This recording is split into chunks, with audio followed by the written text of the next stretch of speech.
भगवान श्री कृष्ण जब माता देवकी और पिता वसुदेव को कंस के चंगुल से छुड़ाने गए तब उनकी उम्र 14 वर्ष थी। उनकी माता ने उनसे पूछा कि बेटा तुम तो भगवान हो, तो तुम हमें पहले ही कंस के चंगुल से छुड़ा सकते थे, इतनी देर क्यों कर दी?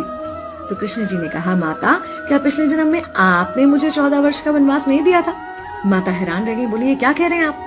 तब कृष्ण जी ने बताया कि पिछले जन्म में मैं राम था और आप थी माता कैकेयी और आप ही ने मुझे 14 वर्ष का वनवास दिया था और कर्म फल से कोई नहीं बच सकता माता, इसलिए आपको 14 साल का ये दुख सहना पड़ा।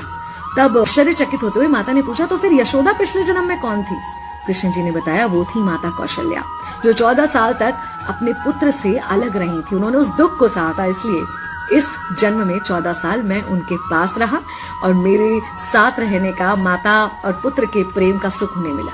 कहने का मतलब यह है कि कर्म फल से ना उस युग में कोई बचा था, ना आज कोई बचेगा।